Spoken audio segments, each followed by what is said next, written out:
Place your hands on the knees with your thumbs and index touching. And then take a long deep inhalation and hold. Then take prolonged inhalation and exhalation, engaging Mula Bandha, visualizing Swamiji. इदानीं गर्भिणीनां योगाभ्यासो यथा लघु सुखप्रसवलाभाय प्रोच्यते प्राक्तने पथि. Moving on to Muktasana. Now place your left foot against the genital region and place your right foot over top the left. Now place your hands facing downwards on top of your respective knees. Gaze to the tip of the nose as you visualize yourself as a sage, liberated by Swamiji.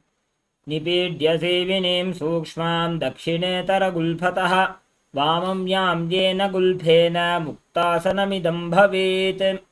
Moving on to Siddhasana. Maintain the same position as a Muktasana. Switch the gaze to your third eye as you visualize Swamiji. स्थानुसंयमितेन्द्रियोचलदृशा पश्यन् भ्रुवोरन्तरं चैतन्मोक्षकपातभेदजनकं सिद्धासनं प्रोच्यते. Moving on to Siddhyasana. Maintain the same position as the previous asana. Switch the gaze to the ground in front of you. Engage all three bandhas. Visualizing Swamiji. Internally chanting the japa Om Nityananda Paramashivoham. वामपादके इडीजानो सीवनिमधितासकोठानो. Moving on to Rudrasana 2. Now keep your legs in the same position as Siddhyasana. Now rotate your hands on top of your respective knees. Switch the gaze to your third eye as you visualize yourself as Lord Rudra. वामचरणपरिदक्षिणराखे एकजुगति ऐसे विदिदाखे. Moving on to Shantadunasana. Maintain the same position as Rudrasana, the previous asana. Switch the gaze to the third eye as you embody tranquility and an unshakable nature. आसन की गुण मन की चन चलता meet. Moving on to Siddhasana 2. Now maintain one heel on top of the other. Bring your hands to the navel, cupping one palm over the other, resembling a lotus flower as you visualize Swamiji. ऋजुकाय समासीन सिद्धासनमुदीरितं प्रसार्य भुवि पादौ तु दोर्भ्यामङ्गुष्ठमादरात्. Moving on to Bandha Asana. Now maintain one heel on top of the other. Now have a Sankalpa that you're going to manifest through the womb of creation in this asana. We're going to perform the Shanmukhi Mudra. Now place your little fingers beneath your bottom lip, ring fingers above your upper lip, middle fingers closing your nostrils, index fingers over your eyes, thumbs closing your ears. Internally chanting the japa Om Nityananda Paramashivoham. यत्र मध्ये महादेव बन्धयोन्यासने शृणु यत्कृत्वा खेचरो भूत्वा विचरेत् ईश्वरो यथा. Moving on to Virasana. Now place one foot on the thigh and the other foot under your opposite thighs. Place your hands in Bindu Mudra on top of your respective knees. Feel embodying the space and state of bravery in this asana. एकं पादमथैकस्मिन् विन्यस्योरुणि संस्थितः इतरस्मिंस्तथा चोरुं वीरासनमुदीरितम्. Moving on to Valmikasana. Now place your left heel on the right side of your generative organ, toes under your thigh. Place your right foot on the left leg, toes by your knees. Place your hands in Bindu Mudra on the respective knees. Gaze to the third eye as you visualize the great sage, Valmiki, who is a poet and author of Ramayana. डाबा पग की पगथली पुनि एड़ी है जोज. Moving on to Joni Mudrasana. Now keep your legs in the same position. Left heel press against the perineum. Right foot on your thigh. Switch the gaze from your third eye to your tip of your nose as you visualize the Yoni Mandala. वामपाद की पगथली जाहि माहिली core. Moving on.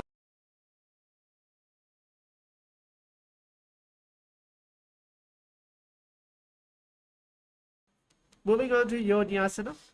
Now keep your feet and the hands in the same position. Switch the gaze to your third eye. Continue to visualize the Yoni Mandala. योन्यासनं पर्वतेन योगं योगफले नीलं तत्कालफललं तावत् खेचरो यावदेव हि. Moving on to Bhadrasana 3. Now sit and bring the soles of the feet together, holding with both of your hands. Bring your knees down towards the ground. Gaze to the tip of the nose, engaging Uddiyana Bandha and Moola Bandha as you visualize Lord Veerabhadra entering a space. गुल्फौ च वृषणस्यादः सीवन्त्याः पार्श्वयोः क्षिपेत् सव्यगुल्फं तथा सव्ये दक्षगुल्फं तु दक्षिणे. Moving on to Aghorasana. Now keep the soles of the feet together at the perineum. Press your tongue up against the roof of the mouth and gaze to the third eye. Now, with your right hand, cover your mouth. Close your left nostrils and close your left nostril with the index and inhale through the right nostril. Now close both the nostrils and hold your breath for the next few seconds. And then exhale through the left nostril. Repeat this on the other side as you visualize yourself as an Aghori. पूर्व कहो भिश्रिका जोजी वाशी विधि जो कीजे sooji. Moving on to Khaneri Pavasana. Now bring your feet together in front, toes together, heels apart. Place your elbows on your heels. Rest your chin on the palms. Gaze to the tip of the nose, performing Uddiyana Bandha and Mula Bandha. As you visualize yourself as a female elephant drinking water. ग्वाली पाव आसन कक्ष्यो है जैसे Yahoo में जाने विधित से. Moving on to Parasana. Sit with your knee raised. Keep your arms between your thighs and the calves. Interlace your fingers and keep your feet off the mat. Perform Mula Bandha as you visualize Swamiji in your inner space. ततोर्ध्वं रेचयेत् वायुं मृदुनिश्वास संयुतम्. Moving on to Gopi Chandasana. Now interlace your fingers around your feet with your soles together. Heels touching your chest, chin on your hands and gaze to the tip of the nose as you embodying the state and space of a king. पूरव विधिपगा का अंगूठा कंठकूप राशे. Moving on to Udharasana. Now sit with the soles of the feet together. Insert the hands underneath your legs, holding the feet with the interlocked fingers. Bring the feet up to the chest and bring your head down, touching the chin to the soles. Gaze to the tip of the nose as you visualize your body is free from any defects. दोबू पगदली संपुट ठाने उभय हस्त करी उर्द हिताने. Moving on to Vishishthasana. Sit with your feet together, arms under your legs. Raise your feet up to your face. Fingers interlock, palms over your forehead as you visualize yourself excelling in everything. दोबू पगथली जोड़ी संपुट करे. Moving on to Bhujasana. From a seated position, lift both the legs over top of your respective shoulders. Bring your arms underneath your legs and up, interlacing your fingers around back of your neck as you visualize yourself as a cobra. शिरासनं तु विज्ञेयं कक्षासनम् अतः परं ग्रीवासनं च परमं भुजासनमिहोच्यते. Moving on to Kalyanasana. Maintain a seated position with your raised legs up. Bring your elbows under your knees and wrap your arm around your back with your palms clasped. Gaze to the tip of the nose as you visualize yourself as a beautiful, auspicious goddess. दो हाथ पगों नीचे आने तिनको गोड़ा नीचे ठाने. Moving on to Sankatasana. Now with your left knee on the mat, place your left foot flat and place your perineum on your left heel. Raise your right leg over top the left and bring your right heel to the left hip. Place the hands on the opposite knees. Engage Mula Bandha as you visualize yourself as a swan. वामपादं चितेर्मूलं संयस्य धरणीतले पाददण्डेन याम्येन वेष्टयेद्वामपादकम्. Moving on to Dhenukasana. From Sankatasana, slide the left heel to the left hip. Keep your right knee on top of the left. Place both the hands on your right thigh. Perform Uddiyana Bandha and Mula Bandha as you visualize a cow in your inner space. अनुषागी नगर पंचडं ऋषिहिलिंद गल्यम्नी.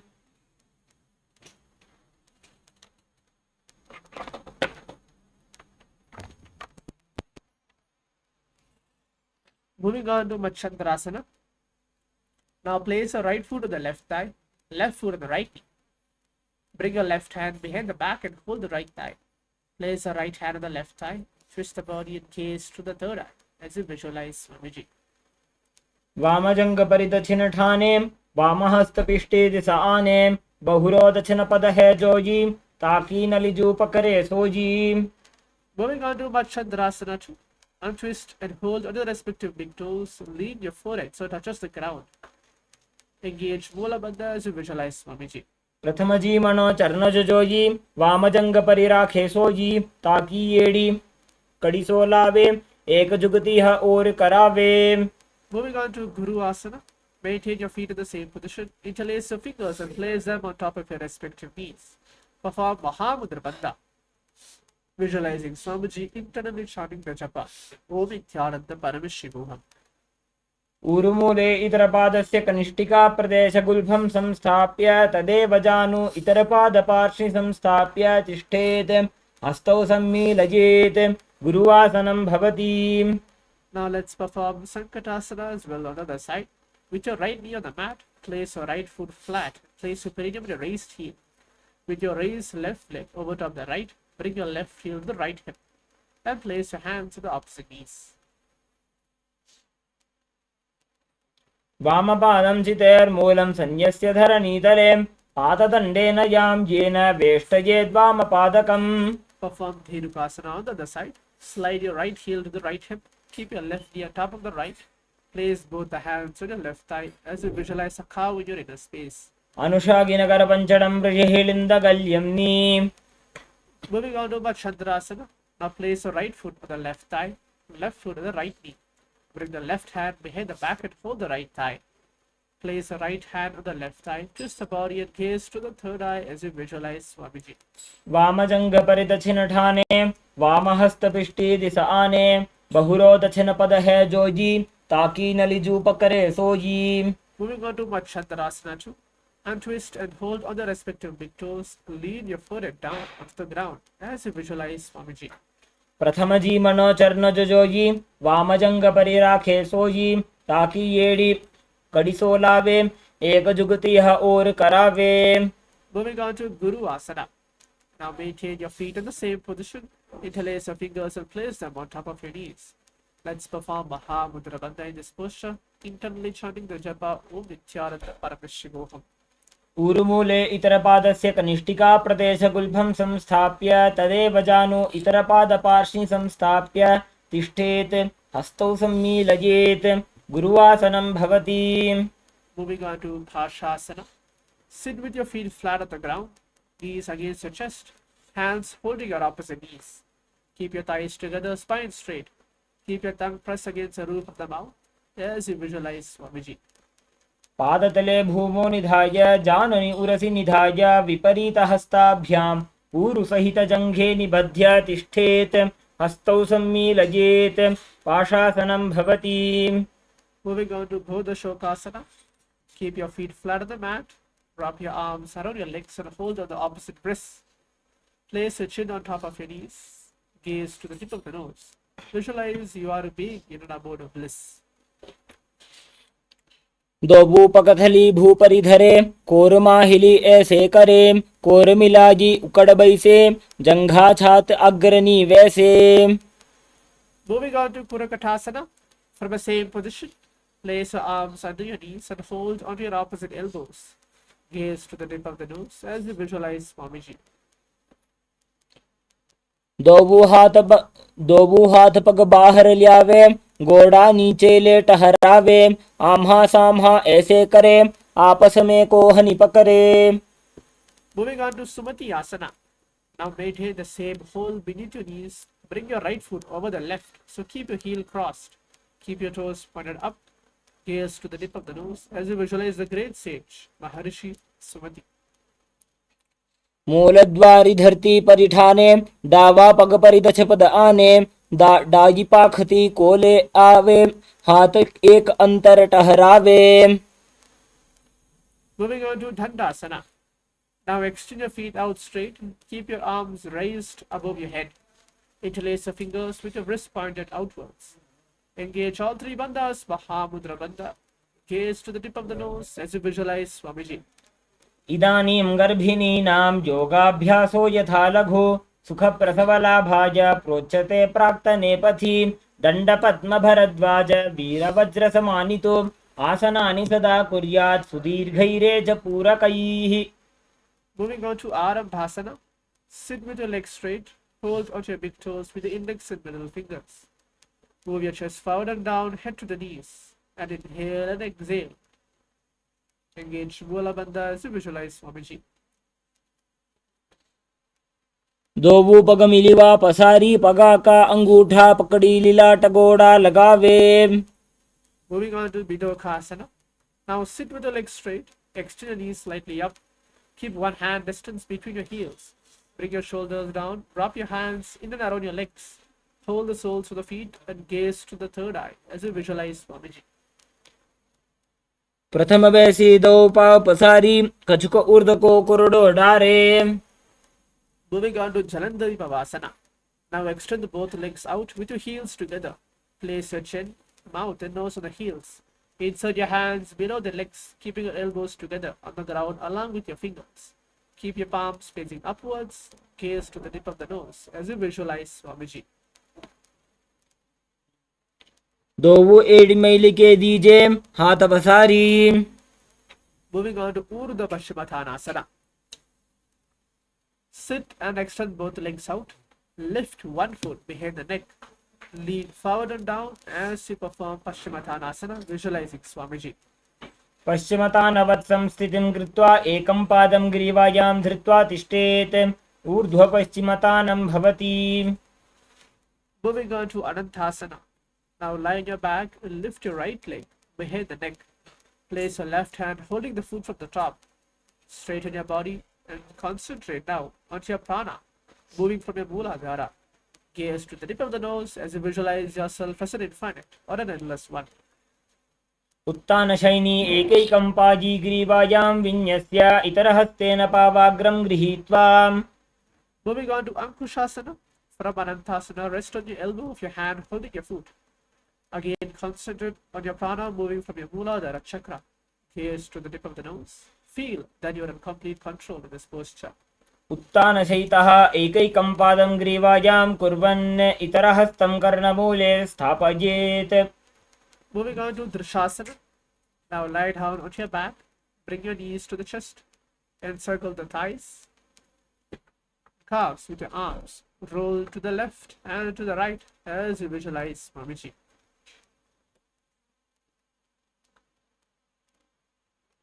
उत्तानशयनं जानुनी हृदये वष्टम्भ जङ्घासहित ऊरुनि करद्वये बद्ध्वा सव्यापसव्यं लोडयेत्. दृशासनं भवति. Now let's perform Urdhva Paschimottanasana on the other side. Sit and extend both legs out. Lift one foot behind the neck. Lean forward and down as you perform Paschimottanasana. पश्चिमतानवत् संस्थितिं कृत्वा एकं पादं ग्रीवायां धृत्वा तिष्ठेत्. ऊर्ध्वपश्चिमतानं भवति. Moving on to Anantasana. Lie on your back and lift your right leg behind your neck. Left hand holding your foot from the top. Straighten the body as you visualize yourself as an infinite or an endless one. उत्तानशैनी एकैकं पागी ग्रीवायां विन्यस्य इतरहस्तेन पावाग्रं गृहीत्वा. Moving on to Ankushasana. From Anantasana, rest on the elbow of your hand holding your foot. Concentrate on your prana from moving from your Mooladhara as you feel that you're in complete control in this posture.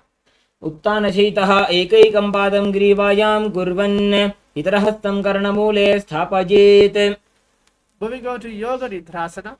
Now lie on your back and lift your legs one by one, keeping it behind your head. Hold your hand behind your back. Gaze to the tip of the nose as you visualize Swamiji. पादाभ्यां वेष्टयेत् कण्ठं हस्ताभ्यां पृष्ठबन्धनं तन्मध्ये शयनं कुर्यात् योगनिद्रा सुखप्रदा. Moving on to Atma Ramasana. While laying on your back, raise the legs towards your head. Wrap your hands around your legs. Interlace your fingers behind your neck. Gaze to the tip of the nose as you visualize Lord Vishnu is blessing within you. आत्मा राम आसन प्रथम सुधोसो वे. Moving on to Kochikasana. Now lay on your back and move your knees to your chest, keeping your soles facing up. Extend your arms sideways. Gaze to the third eye as you visualize Swamiji in a space. दो हाथ छीदा सा करे तिनसो उभय सपा करे. Now let's perform Jadada Pravriti, which has 3 different sequences. The first instruction is lie on your back and move your knees by your chest. Arms reaching to the sides of the shoulder level. Next is keep one knee bent to the ground and keep the other leg extended out straight. Then keep both knees bent to one side, then both legs straighten to one side. And now make sure your head is looking in an opposite direction of your legs. Now let's perform again Jadara Pravritti on the other side. I'm repeating the instruction. Lie on your back and move your knees to the chest. Keep your arms reach to the side of the shoulder level. Keep one knee bent to the ground and other leg extended out straight. Keep both knees bent to one side and both legs straightened to one side. And make sure your head is looking in an opposite direction of your legs. Visualizing Swamiji. परिवृत्ति कुक्षि भागे त्रिधा हि परिकीर्तितः बद्धकोणं सुप्तकोणं ऊर्ध्वकोणमथापि च. Moving on to Dvipada Pijam. Now lay on your back and bend your knees and place your feet flat on the ground. Hold your ankles and lift your hips up, performing Chalandra Bandha and Mula Bandha. Tears to the tip of the nose as you visualize yourself as steady as a bridge. प्रतिक्रियायुतं द्वन्द्वपीठः सर्वबलप्रदं गर्भिणीनां दुर्बलानाम् इति Gargi जगादनु. Moving on to Paryankhasana. Now as you lie on your back, place your feet flat on the mat. Bring your arms over your head and place your hands flat on the mat as well, with the fingers pointing towards your feet. Now slowly lift the entire body up off the ground as you visualize yourself as steady as a stone furniture. उत्तानचैनं हस्ततलाभ्यां भूमिं वष्टभ्यः पादतलाभ्यां भूमिं धृत्वा. Moving on to Svatanasana. Continue to lay on your back and move your knees to the chest. Place your hands on your shoulders. Now start to move your hips in a circular motion as you visualize you're a dog laying on its back. शवच्छरीरं संस्थाप्य जानुनी सम्मील्य नाभौ वाणिज्य. Now let's move on to Viparita Karani. Lie supine and raise your hips and legs up. Bring your hands to lower back for support if needed. Keep your elbows and hands extended in the mat below, helping the balance of your body. Now start to move your legs in a circular motion as you visualize Swamiji.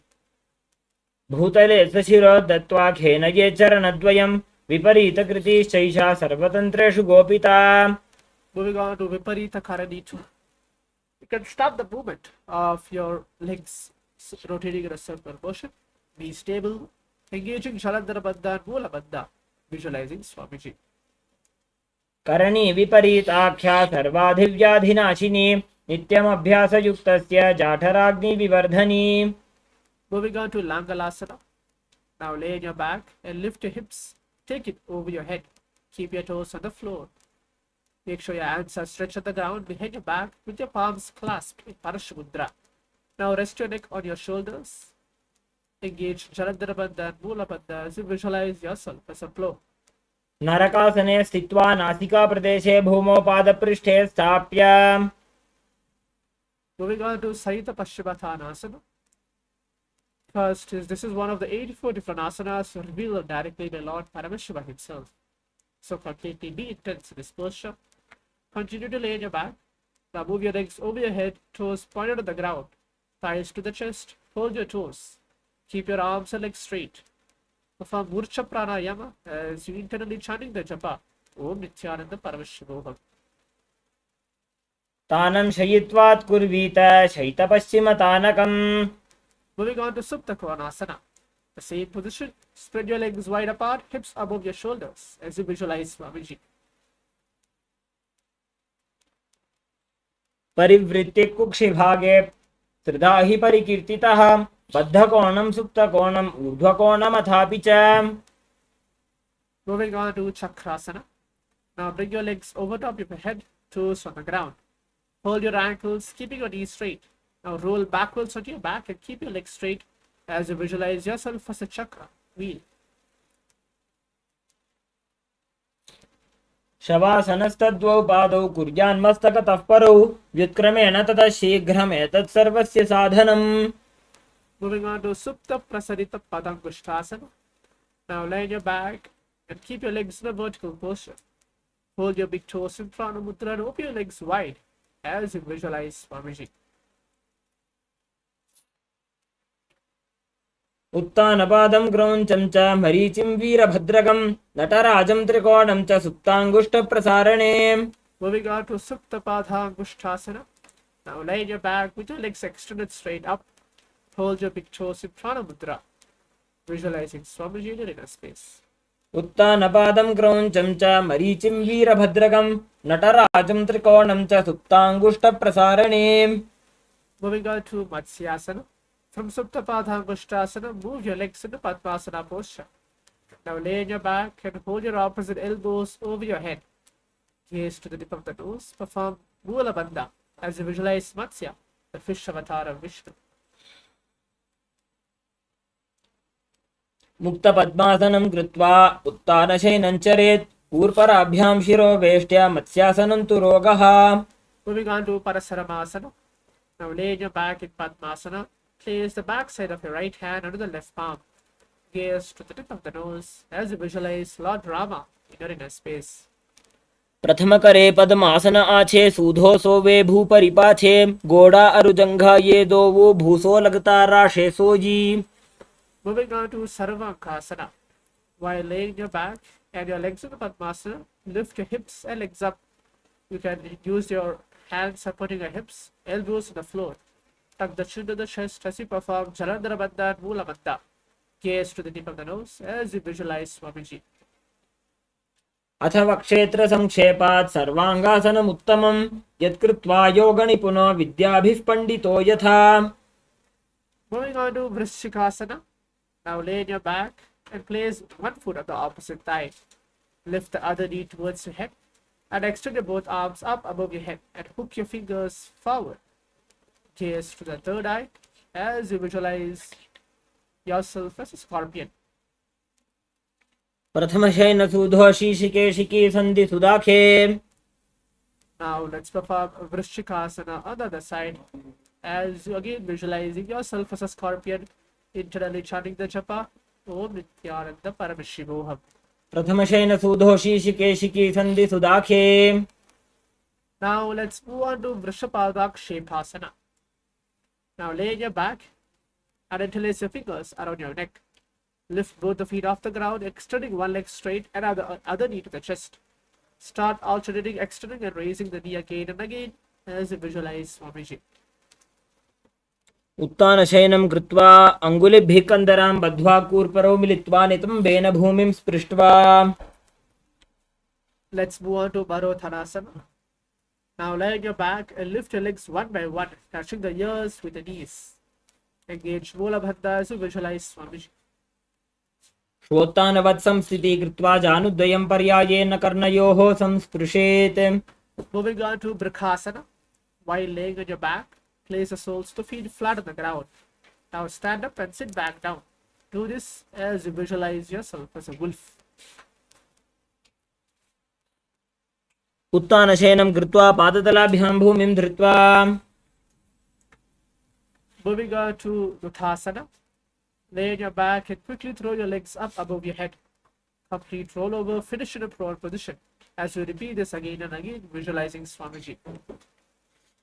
उत्तानशयनं पादौ शिर उल्लङ्घ्य भूमौ स्थापयित्वा. Now let's move on to Sarathasana. Now lay on your back, lay on your belly with your toes extended. Hands on the ground by your shoulders. Start to contract your lips, making a sound like a flute, whistling while inhaling. Engage Mula Bandha as you visualize you are carrying a warrior Sudra battle for Dharma on your chariot back. निब्जशयनं कृत्वा नाभिं भूमौ निधाय हस्तद्वयं सम्मील्य. Moving on to Dehalukthanasana. Now place your palms on the mat in a plank position. Jump your legs forward and back between your arms again and again as you feel you have got beyond the body and mind. हस्तद्वयं बद्ध्वा तन्मध्यचरणद्वयम् उड्डानैव बहिरानीय. Now let's move on to Jatyasana. From a standing position, bend forward and place your hands on the mat. Walk back and forth as you visualize yourself as a wise 60-year-old elephant. अथ जात्यासनं वक्ष्ये येन जातिस्मरो भवेत् हस्तान् त्रिभूमौ च गमनम् आगमनं ततः. Now entering into lower Karana. Stand with your knees bent and feet pointing outwards. Bend the elbows and keep your hands at the chest level. Swiftly move the arms across the body and then bring back to the center. Tilt your head back and open the chest up towards the sky as you move your head in all directions.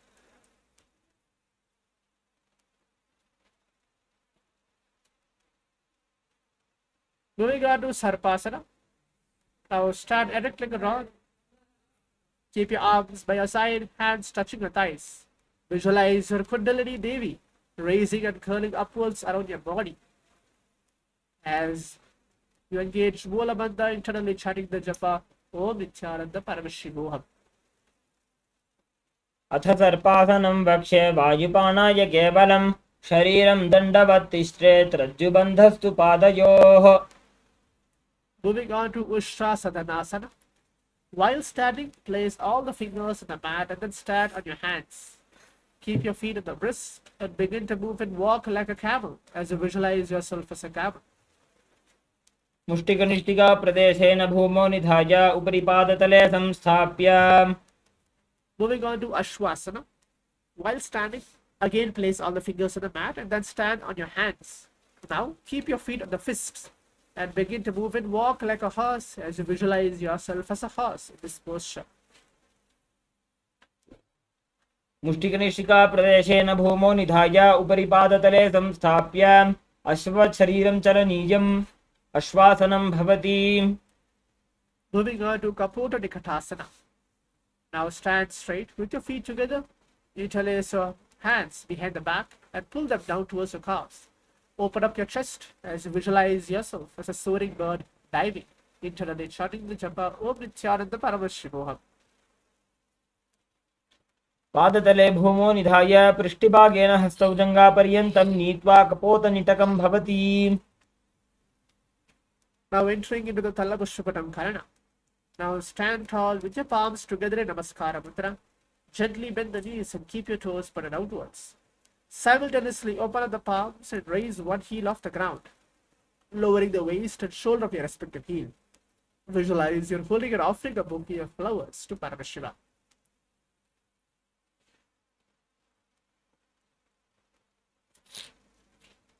Entering into Kadhyasana. Now lay in your stomach and jump your feet up towards your hands and stand. Bring your palms together in Namaskara Mudra as you visualize yourself as rhinoceros. नुजसरठमासनं कृत्वा पादतलाभ्यां भूमिं धृत्वा उत्तिष्ठेत्. Moving on to Uttanottanam. If you have the weights, you can use the weights to intensify the practice of this posture.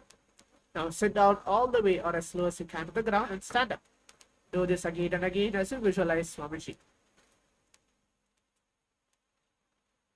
पुनः पुनः उत्थातव्यम् असितव्यम् इति उत्थानोत्थानं भवति. Moving on to Musalasana. Stand up straight and raise the arm over your head and jump repeatedly. Do this as you visualize yourself as a mace. सरलं स्थित्वा ऊर्ध्वं बाहु नजेत् वारं वारम् उड्डानं कृत्वा. Entering into Utstrasika. From a standing position, pull the sole of your one foot towards your belly. With the other leg, sit down and then stand up. Alternate this on both sides as you visualize Swamiji. एकैकं पादतलं कुक्षौ निधाय. Entering into Parshvajanu Karana. Now stand and keep one leg slightly bent with the toes pointing to the side. Bend and lift the opposite knee towards the chest. Keep the arm holding the knee with the hand pointing outwards. Let the opposite hand hang down to the top of the thigh, wrist twisted and fingers pointing towards the center of your body.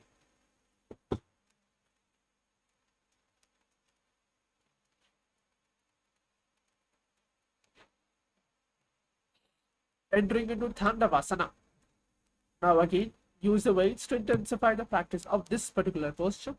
On one leg, let the opposite leg extend forward, lower the body to the mat, and then stand straight, lifting the raised leg to the opposite thigh. Engage Moola Bandha as you visualize yourself fiercely dancing as Paramashiva. एकेन पादेन स्थातव्यं ताण्डवासनं भवति. Moving on to Brahmanasana. Now place your left foot on the opposite thigh and stand erect on the mat like a rod. Keep your hands by the sides. Engage Moola Bandha as you visualize yourself being blessed by Lord Brahma. ब्राह्मणासनमावक्षे यत्कृत्वा ब्राह्मणो भवेत्. Moving on to Garudasana 3. Now stand tall and wrap your left leg over and around the right knee. Tuck the left toes on the other side of your right calf. Simultaneously cross the left arm below the right and bring your palms together in Namaskara Mudra as you visualize yourself as Lord Garuda. उत्तानकूर्मपीठं च सिंहद्गारुडमेव च वातायनं गोमुखं च भारद्वाजं त्रिविक्रमम्.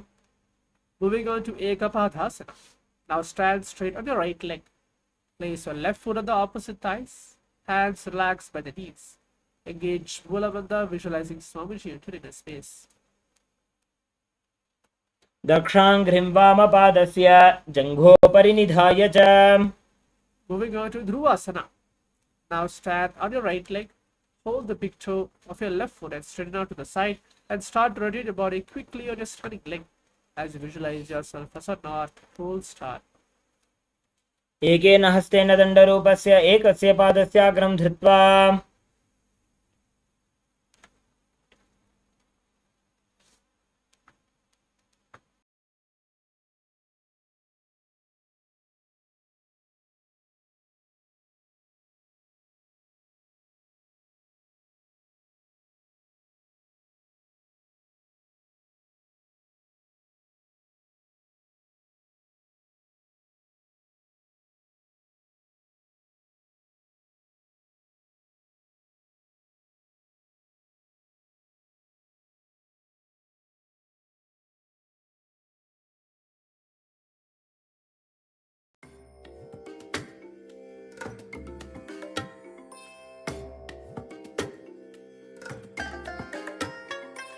I bless you all.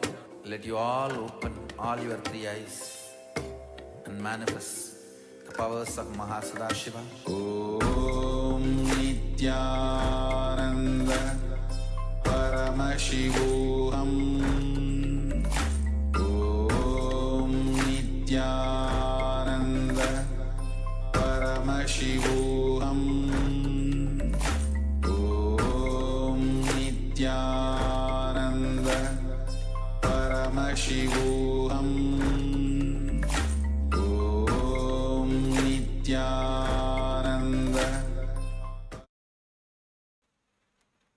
Now let's move on to Trivikramasana. Stand on your right leg and lift the left foot behind the neck and stand tall. Alternate this posture, sitting and standing as you visualize Lord Vishnu in your inner space. ग्रीवायां पादं संस्थाप्य स्थातव्यम् उत्थातव्यं त्रिविक्रमासनं भवति. Entering into Parshchacharu Karana. Stand and keep one leg slightly bent with the toes pointing to the side. Bend and lift the opposite knee towards the chest, pointing to the toes downwards. Keep your arm holding the knee with your hand pointing outwards and close to the fist position. Let the opposite hand hang down to the top of the thigh, wrist twisted and fingers pointing towards your body.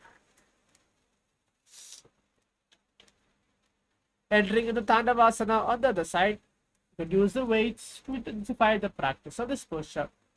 On one leg, lower the body to the mat and then stand straight, lifting the raised leg to the opposite thighs. Engage Mulabandha as you visualize yourself fiercely dancing as Paramashiva. एकेन पादेन स्थातव्यं ताण्डवासनं भवति. Moving on to Brahmanasana. Now place your right foot on the inner left thigh and then stand erect on the mat like a rod. Place your hands by the side as you visualize yourself being blessed by Lord Brahma. ब्राह्मणासनमावक्षे यत्कृत्वा ब्राह्मणो भवेत्. Moving on to Garudasana 3. Now stand tall and drop your right leg over and around the left knee. Tuck the right toes on the other side of your left calf. Simultaneously cross your right arm below the left and bring your palms together in Namaskara Mudra as you visualize yourself as Lord Garuda. उत्तानकूर्मपीठं च सिंहद्गारुडमेव च वातायनं गोमुखं च भारद्वाजं त्रिविक्रमम्. Moving on to Ekapadhasana. Now stand straight with the left leg. Place your right foot on the opposite thighs. Hands relaxed by the knees as you visualize Swamiji. दक्षाङ्घ्रिं वामपादस्य जङ्घोपरि निधाय च. Moving on to Dhruvasana. Stand on your left leg. Hold the big toe of your right foot and straighten out to the side. And rotate your body quickly on the standing leg as you visualize yourself as a North Pole star. एकेन हस्तेन दण्डरूपस्य एकस्य पादस्याग्रं धृत्वा